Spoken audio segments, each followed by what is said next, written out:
اللہ تبارک و تعالیٰ فرماتا ہے ان اللہ یحب التوابین، کہ بے شک اللہ توبہ کرنے والوں کو پسند کرتا ہے، بے شک اللہ توبہ کرنے والوں کو پسند کرتا ہے۔ سامعین کرام، یہ توبہ جو ہے، یہ جو رجوع ہے، میرے قبلہ کا وطن و مرشد پیر طریقت رہبر شریعت امین علم لدنی سلطان الاولیاء حضرت شیخ محمد محسن منور یوسفی صاحب آپ فرماتے ہیں کہ رجوع کے اوپر رجوع ہے، رجوع کے اوپر رجوع ہے، کہ جو شخص رجوع کرتا ہے، رابطہ کرتا ہے، توبہ کرتا ہے، اسی کے اوپر رجوع کیا جاتا ہے، اسی کے اوپر رحمت کے دروازے کھولے جاتے ہیں، اسی کے لیے مغفرت کے دروازے کھول دیے جاتے ہیں۔ تو خطاؤں اور گناہوں کے اوپر توبہ کرنا، جس کا بار بار ہم سے مطالبہ کیا جاتا ہے، اس کی حقیقت سے واقف ہونا بہت ضروری ہے کہ توبہ سے مراد کیا ہے۔ بزرگان نے دین فرماتے ہیں، امام راضی وغیرہ نے لکھا ہے، وہ فرماتے ہیں کہ توبہ جو ہے نا، اس سے مراد ہے گناہ اور نافرمانی سے رک جانا اور نیکی کی طرف چل پڑنا۔ یہ اللہ کا بہت بڑا احسان ہے کسی بھی شخص کے اوپر۔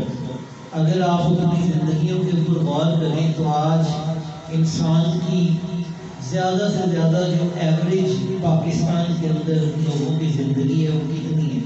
50 سال 60 سال ایوریج لائف جو ہے پاکستان کے اندر ہے۔ اور اگر کسی بندے کو اللہ تبارک و تعالیٰ کی بارگاہ میں اپنے گناہوں کی معافی مانگتے ہوئے اس کو یہ امید ہے کہ یار ابھی میں توبہ کر لوں گا، ابھی تو میری بڑی عمر پڑی ہے، تو یہاں پاکستان کے اندر تو کم و بیش کسی بندے کو اسٹیبلش ہونے کے اندر، اپنی لائف سٹارٹ کرنے کے اندر کم و بیش اس کی جو پڑھائی وغیرہ مکمل ہوتی ہے، اس کا جو کیریئر سٹارٹ ہوتا ہے، اس کے اندر 30 35 سال لگ جاتے ہیں، اور پھر بھی لوگ اپنی لائف کو پراپر سیٹ نہیں کر پاتے، سٹارٹ نہیں کر پاتے۔ تو مجھے بتائیں کہ جس ملک کے اندر ایک ایوریج لائف ہے ہی تقریباً 45 سال 50 سال، اور جس کثرت سے لوگ اس دنیا سے جا رہے ہیں، آپ اپنے سراؤنڈنگ میں غور کریں، ارد گرد غور کریں، تو ایسے لگتا ہے یار جیسے ایک لائنیں لگی ہیں۔ میرے پیر و مرشد فرماتے ہیں کہ نمبرنگ ہو چکی ہے، سب کی نمبرنگ ہو چکی ہے، کوئی پہلے جا رہا ہے، کوئی بعد میں جا رہا ہے، لیکن سب اپنے آخری گھر کی طرف جا رہے ہیں۔ تو جو شخص اس انتظار میں ہے کہ یار ابھی تو میری لائف اسٹیبلش ہی نہیں ہوئی، اسٹارٹ ہی نہیں ہوئی، تو میں نے اپنی لائف کے اندر ابھی بڑی عمر پڑی ہے، تو جاؤ اس بندے سے اسے جا کے یہ بات بتاؤ، اسے کوئی یہ قبرستان کے اندر آ کے دیکھ، یہاں پہ سینکڑوں ہزاروں ایسے نوجوانوں کی قبریں ہیں کہ جو یہ کہتے تھے ابھی بڑی عمر پڑی ہے توبہ کر لیں گے، جو یہ کہتے تھے ابھی بڑا وقت پڑا ہے ہم اللہ کی بارگاہ میں حاضر ہو جائیں گے، توبہ کر لیں گے۔ جاؤ جا کے قبرستان دیکھو، قبرستان ایسے لوگوں سے بھرے پڑے ہیں جو یہ کہتے تھے کہ ابھی بہت وقت ہے، اور ایسے نوجوانوں سے بھرے پڑے ہیں۔ تو وقت سامنے کرام بہت کم ہے، وقت نہ ہونے کے برابر ہے۔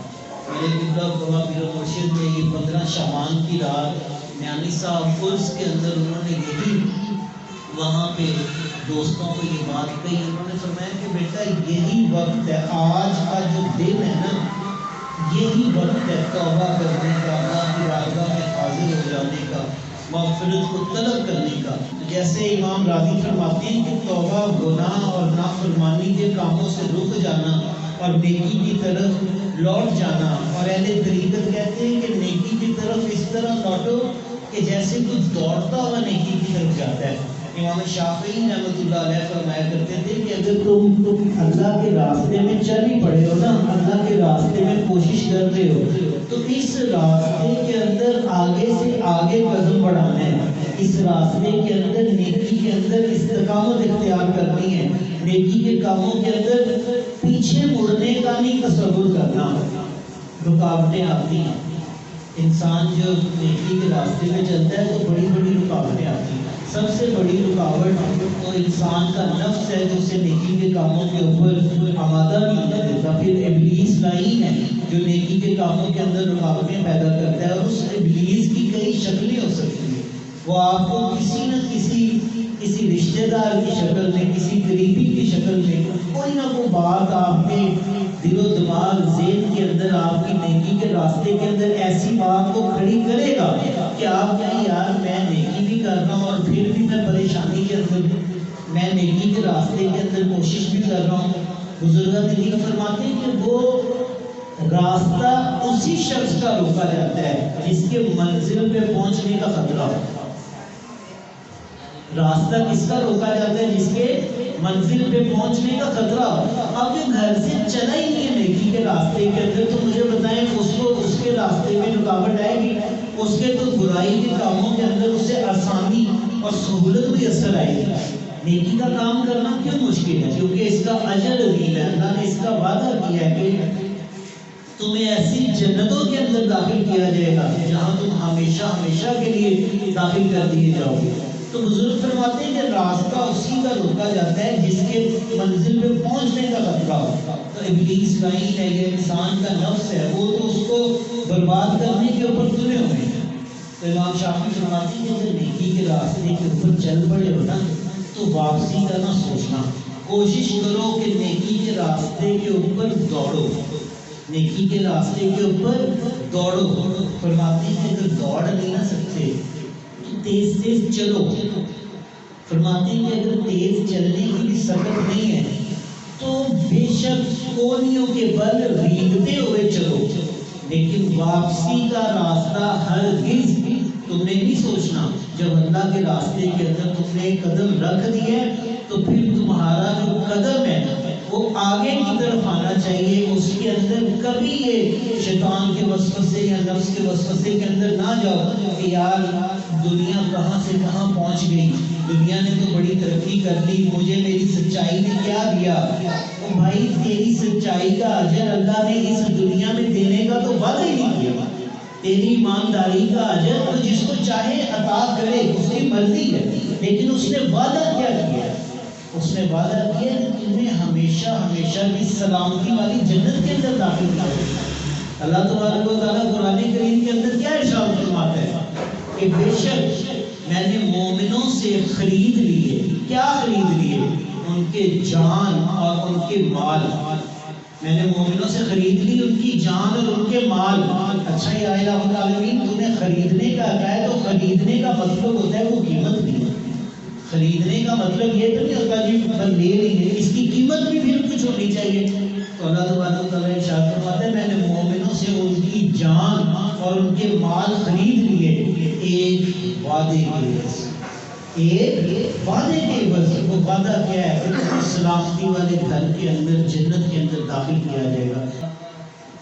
یہ دعا مانگنی چاہیے ہر وقت انسان کو کہ اگر اللہ اسے نیکی کی توفیق دے تو اس نیکی کے راستے کے اندر اس کا قدم ہمیشہ آگے سے آگے جانا چاہیے۔ جو حقیقی اور سچی توبہ ہوتی ہے نا، اللہ کی بارگاہ میں نادم ہونا، شرمندہ ہونا، اس کی بارگاہ میں رجوع کرنا، اپنے گناہوں سے توبہ کرنا، اس کی کچھ علامتیں بیان کی جاتی ہیں۔ بزرگ فرماتے ہیں کہ گناہ پر جو دل ہے نا، دل اس کا نادم ہونا یہ علامت ہے۔ توبہ کی سب سے جو پہلی علامت بیان کی جاتی ہے نا وہ ندامت ہے۔ میں آپ کو حضرت عیسیٰ علیہ السلام کا ایک واقعہ سناتا ہوں کہ حضرت عیسیٰ علیہ السلام کے زمانے کا واقعہ ہے۔ انہوں نے اپنے حواریوں سے، اپنے مصاحبین سے، اپنے حواریوں سے انہوں نے یہ واقعہ بیان کیا۔ وہ فرماتے ہیں کہ ایک شخص تھا، اس کے دو بیٹے تھے۔ غور کریں، ایک شخص تھا، اس کے دو بیٹے تھے۔ تو ایک جو بیٹا تھا نا وہ چھوٹا تھا، وہ نافرمان ہو گیا، سرکش ہو گیا۔ بڑا جو تھا وہ اپنے روٹین میں جس طرح باپ کے ساتھ تھا لگا رہا۔ تو وہ جو چھوٹا تھا نا اس نے کہا جی میرا حصہ مجھے دو، جائیداد میں سے میں نے اپنا کاروبار، اپنا کام میں نے سیٹ اپ اپنا لگانا ہے، یہاں پہ رہا تو میرا کچھ نہیں بننا آپ لوگوں کے ساتھ۔ باپ نے بڑا سمجھایا، اس نے کہا نہیں مجھے تو میں نے فیصلہ کر لیا۔ اب آپ نے اس کے حصے کا جو آتا تھا مال اس کو دیا، اس کو رخصت کیا، وہ چلا گیا وہ شخص۔ جب وہ باہر گیا تو نا تجربہ کاری کی بنیاد کے اوپر 100 اس کو زمانے کے نشیب و فراز اس نے جب دیکھے سارا مال گوا دیا، سارا مال گوا دیا تو اب پیٹ پالنے کے لیے کچھ کرنا تھا۔ ایک یہودی کے پاس وہ نوکر ہو گیا۔ جب وہ یہودی کے پاس نوکر ہوا تو یہودی کام بھی کروائے اور ماں بہن کی گالیاں بھی دی اور ایسی تیسی پھیرتے گئے۔ ایک دن اس نے بیٹھے بیٹھے اس شخص نے سوچا، اس نے کہا یار اس سے تو اچھا میرا باپ ہی تھا، جو کم از کم مجھے عزت کا کھانا تو دے رہا تھا، عزت کی روٹی تو مجھے دے رہا تھا۔ میں جو اس کے پاس ذلیل ہو رہا ہوں تو میں اپنوں کے اندر تو میں پھر بھی خوش تھا، ٹھیک ہے، میں محفوظ تھا وہاں پہ۔ وہ جو شخص ہے نا وہ اپنے باپ کی طرف لوٹا ہے۔ اچھا اس کے باپ کو بھی خبر ملتی کہ میرا بیٹا جو ہے نا وہ آ رہا ہے میرے پاس۔ ابھی وہ راستے میں تھا، اس باپ نے اپنے بڑے لڑکے سے کہا بیٹا جو ہمارے بیل ہے نا، جو سب سے اچھا بیل ہے نا ہمارے پاس، وہ بیل ذبح کر بستی والوں کی ضیافت کرنی ہے، دعوت کرنی ہے، میرا بیٹا واپس آ رہا ہے۔ اب وہ جو بڑا لڑکا تھا نا، کتنی خوبصورت مثال عیسیٰ علیہ السلام نے دی۔ وہ جو بڑا لڑکا تھا نا اس کے نہ دل میں ذرا خیال آیا یار میں خدمت بھی کرتا رہا ہوں، میں ادھر ہی رہا ہوں اور سارے معاملات بھی میں نے کیے، اب یہ واپس آ رہا ہے، ٹھیک ہے، مال بھی اجاڑ رہا ہے اور ابا جی نے اب میرے حصے میں سے بیل بھی اس کے لیے ذبح کرا دیا۔ خیر وہ چپ رہا، اس نے نہ طور کر اس نے بیل ذبح کیا تو لیکن راہ نہیں گیا، بول پڑا، کہتا ہے ابا جی آپ نے کیا کر رہے ہیں، آپ دیکھیں تو صحیح۔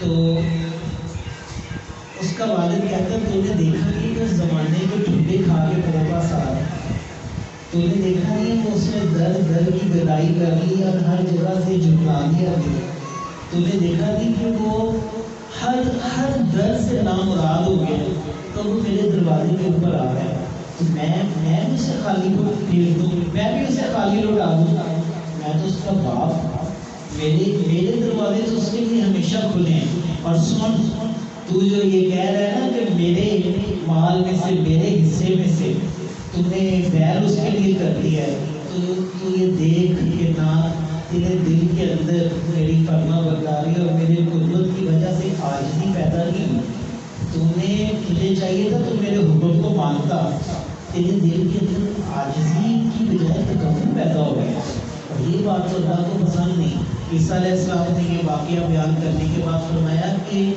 جس طرح وہ بیٹا اپنے باپ کی طرف لوٹا نا، اسی طرح جب وہ بندہ معصیت اور گناہ کے بعد اپنے رب کی طرف لوٹتا ہے تو اس رب کو اس باپ سے بھی زیادہ خوشی ہوتی ہے، اس رب کو اس باپ سے بھی زیادہ خوشی ہوتی ہے کسی بندے کے لوٹ آنے کی۔ حضور نبی اکرم صلی اللہ علیہ وسلم تاجدار دو جہاں حضرت محمد مصطفیٰ آپ سرکار کا فرمانے علی شان کا مفہوم ہے، آپ فرماتے ہیں کہ ایک شخص ہو وہ صحرا کے اندر جا رہا ہو، ایک شخص صحرا کے اندر جا رہا ہے، ٹھیک ہے، اور اس بیابان کے اندر اس کے پاس ایک ہی اونٹ ہے، ایک ہی سواری ہے، ٹھیک ہے، اور زیادہ راہ بھی اس کے پاس بس تھوڑا سا ہے، اور وہ زیادہ راہ جو اس کا سامان ہے کھانے پینے کا وہ اونٹ کے اوپر لگا ہوا۔ وہ شخص راستے میں کسی جگہ پہ رکا، سینکڑوں میل کا صحرا ہے، وہ رکا کسی جگہ پہ آرام کرنے کے لیے، اب وہ سو گیا، اس کی آنکھ لگی، آنکھ کھلی تو اونٹ نہیں، آنکھ کھلی تو اونٹ غائب ہے۔ اب وہ جو شخص ہے وہ حیران پریشان اور موت اس کو سامنے نظر آ رہی ہے۔ دیکھو آج کل کا تو زمانہ نہیں ہے کہ جہاں پہ ٹرانسپورٹیشن ہر تھوڑی تھوڑی جگہ کے اوپر ہے، یہ اس دور کی بات ہے جہاں پیدل سفر ہوا کرتے تھے۔ تو حضور فرماتے ہیں کہ وہ شخص جب اٹھا تو اس نے دیکھا کہ میرا جو اونٹ ہے وہ غائب ہے۔ اب اس شخص کو اپنی موت نظر آنے لگی، اس شخص کو اپنی موت نظر آنے لگی اور وہ بڑا ہی پریشان ہو گیا، بڑا ہی اپسیٹ ہو گیا، ٹھیک ہے۔ تو آپ فرماتے ہیں تاجدار دو جہاں نے مثال دی، آپ فرماتے ہیں کہ اسی اسلام میں کسی بندے نے اسے اشارہ کیا کہ اس ٹیلے کے پاس دیکھ۔ وہ جب اس ٹیلے کے پاس گیا تو اس نے دیکھا اس کا اونٹ اس کی سواری کے ساتھ وہاں، سواری اور سامان کے ساتھ وہاں موجود ہے اس کا اونٹ۔ تو اس شخص کی خوشی کا کیا ٹھکانا ہوگا، آپ لوگ مجھے بتائیں، اس شخص کی خوشی کا کیا ٹھکانا ہوگا؟ اس کو تو نئی زندگی مل گئی، جس کو اپنی موت یقینی نظر آ رہی تھی اس کو نئی زندگی مل گئی۔ حضور نے فرمایا اولاد کی قربان ہو. آپ نے فرمایا اس شخص کو اپنا گمشدہ اونٹ ملنے کی جتنی خوشی ہے اس سے بھی زیادہ خوشی اللہ کو اس وقت ہوتی ہے جب کوئی بندہ اپنے گناہوں سے توبہ کر کے اس کی بارگاہ میں حاضر ہو. جب وہ اپنی معصیت سے، اپنی نافرمانیوں سے، اپنے گناہوں سے جب وہ بندہ معافی مانگتا ہے، اپنے مالک کے دروازے کے اوپر وہ اپنا سر جھکا دیتا ہے، وہ کہتا ہے یا الہ العالمین میں تیرا بندہ، تو میرا رب ہے، مجھے پالنے والا تو ہے، مجھے رزق دینے والا تو ہے. جب وہ اپنی ہر حاجت کے اندر اس مالک کا دروازہ کھٹکاتا ہے. نبی اکرم صلی اللہ علیہ وسلم نے کیا فرمایا؟ حدیث شریف کا مفہوم ہے. آپ سرکار نے فرمایا کہ وہ آپ لوگوں نے یہ حدیث سنی ہوگی کہ جس میں فرمایا کہ ایک گھر کو آگ لگ گئی، واقعہ ایک گھر کو آگ لگ گئی تو اہل بندہ نے جو چیز نکال سکتے تھے، بچا سکتے تھے، انہوں نے گھر میں سے نکال لی. تو لیکن ایک عورت ہے وہ بار بار اس گھر کی مالکہ اس آگ میں کودتی ہے، جاتی ہے. سارے اسے کہتے ہیں بیوی اب اندر سے کچھ نہیں نکل سکتا، اب اتنی آگ کی شدت بڑھ گئی ہے. وہ کہتی ہے میرا بچہ، وہ میرا بچہ اندر، میرا بچہ اندر. لوگ کہتے ہیں بی بی بچہ تو اب نہیں نکلنا، تو جائے گی تو تو بھی مرے گی. وہ کہتی ہے مجھے چھوڑ دو، مجھے جانے دو. کہ قطعی موت اس کو پتہ ہے اس ماں کو کہ میں اپنا بچہ بچانے جاؤں گی تو میں بھی گئی. حضور صلی اللہ علیہ وسلم نے فرمایا کہ یہ جو تم عورت دیکھ رہے ہو نا، یہ جو تم عورت دیکھ رہے ہو یہ اپنے بچے سے کتنی محبت کرتی ہے. فرمایا جو تمہارا پروردگار ہے نا، جو تمہارا رب ہے، جو تمہارا مالک ہے، وہ ان 70 ماؤں سے بھی زیادہ وہ اپنے بندے سے محبت کرتا ہے. تمہارا رب 70 ماؤں سے بھی زیادہ اپنے بندے سے محبت کرتا ہے. تم اس کے دروازے میں جھکو تو صحیح. تم حضور صلی اللہ علیہ وسلم کی حدیث مبارکہ ہے نا، آپ نے فرمایا کہ جب کوئی شخص اللہ تبارک و تعالیٰ کی طرف چلتا ہے، اللہ تبارک و تعالیٰ فرماتا ہے، حدیث قدسی ہے کہ جب کوئی بندہ میری طرف آتا ہے تو کیا فرمایا؟ اگر کوئی میری طرف ایک ہاتھ آتا ہے نا، ایک ہاتھ، تو میں اس کی طرف ایک بالش چلتا ہوں. فرمایا اگر وہ میری طرف چل کے آتا ہے میں اس کی طرف دوڑ کے جاتا ہوں، اور میرا بندہ جب مجھے پکارتا ہے تو اس کے قریب ہوتا ہے. میرا بندہ جب مجھے پکارتا ہے تو اس کے قریب ہوتا ہے. یہ وہ مالک کی ذات ہے. میرے قبلہ خواتین مرشد فرماتے ہیں کہ ہم لوگ دور ہیں، وہ دور نہیں. وہ کہتے ہیں قریب ہو تمہارے، ٹھیک ہے، پکارے تو صحیح. ہمارے شہر والوں فرماتے ہیں کہ لوگ کہتے ہیں نہیں ہم بڑی نیکی کرتے ہیں، بڑا معاملہ کرتے ہیں، یہ وہ سارا، ہمیں اس کی معرفت حاصل نہیں ہوتی. فرماتے ہیں تم اپنے دعوے میں جھوٹے ہو، تم نے کوشش کا حق ادا نہیں کیا، تم نے خلوص نیت سے کوشش ہی نہیں کی. بخاری شریف کی پڑھے نا پہلے حدیث، حضور صلی اللہ علیہ وسلم نے کیا فرمایا؟ حضور نے فرمایا انما الاعمال بالنیات، نیتوں کے اوپر ہے، ٹھیک ہے. وہ کیا میاں صاحب نے فرمایا کہ ایک نام بستر سے رب مل جاتا ہے، ایک نام مسجدہ سے کیا کہ تم نے پکارا کس انداز سے ہے، تیری پکار میں تڑپ کیا ہے، تم نے اس مالک کو کس تڑپ سے پکارا ہے. ساری گیم اس تڑپ کی ہے. حضور صلی اللہ علیہ وسلم کی حدیث واقعہ ہے کہ میری امت کے اندر ایسے زولیدہ بال، کہ بکھرے بالوں والے، جن کے بالوں کے اوپر مٹی پڑی ہو، ٹھیک ہے، ایسی میری امت کے اندر ایسے لوگ ہیں کہ وہ اگر اللہ تبارک و تعالیٰ کی بارگاہ میں کسی کام کی قسم اٹھا لیں، اللہ تبارک و تعالیٰ ان کی اس قسم کو پورا فرماتا ہے، اس کام کو اسی طرح سے انجام دے رہے ہیں. کیا ان کے پاس کون سی گدڑ سی نہیں جو ایک پگڑی پہن کے داڑھی رکھ کے رسول پہ بیٹھے پہنچے کے پاس نہیں. وہ جو ایک زلیدہ بال، ایک مزدور پھر پہنی، اس کے پاس وہ کیا گدڑ سی نہیں. قاری صاحب نے کہا نا، قاری صاحب نے دریا پار کرنا تھا. ٹھیک ہے. تو وہاں پہ ایک بندے کو دیکھا, بندہ کہتا ہے قاری صاحب پریشان کیوں ہوتے ہو؟ کہتے ہیں یار وہ دریا پار کرنا ہے تو کوئی وہ نہیں ہے, کشتی نہیں. تو کہتے ہیں کہ بڑی گل ہے, تھی بسم اللہ پڑھو گے اللہ خیر کرے گا. تو کہتے ہیں بسم اللہ پڑھو.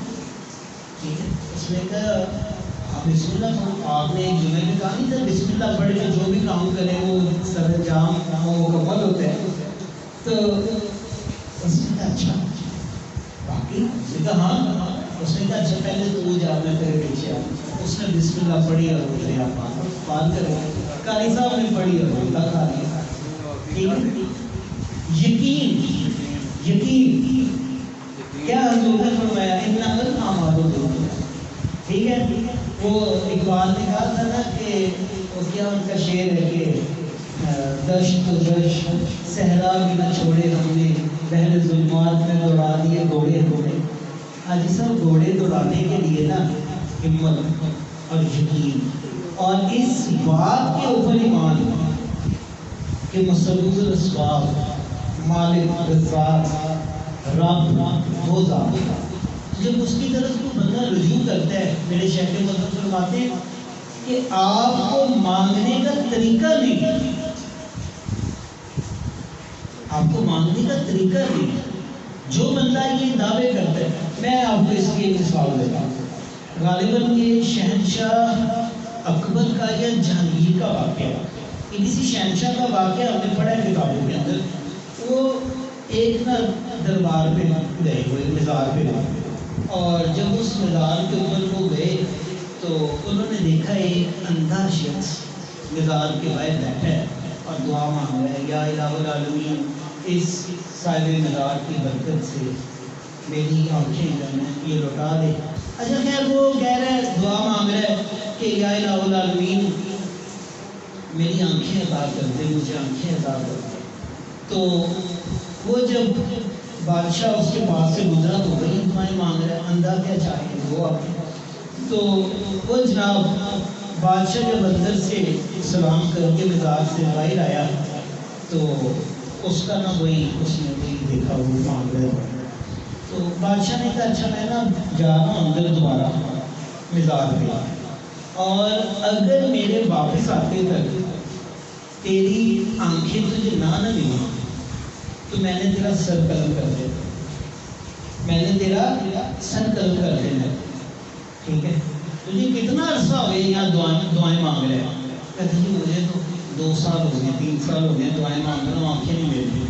کہتے ہیں اچھا میں جا رہا ہوں اندر, اور واپسی پہ میں یہ دیکھوں گا کہ اگر تجھے آنکھیں نہ ملی تو تیرا سر قلم کر. وہ اندھا گڑ گڑا, وہ رویا, اور اس کی یقین میں اور اس کی تڑپ میں, جب اس کی پکار میں جب معاملے کو اٹھایا تو کتابوں کے اندر لکھا ہے کہ اس کی آنکھیں اللہ تبارک و تعالیٰ نے سے عطا فرمائی.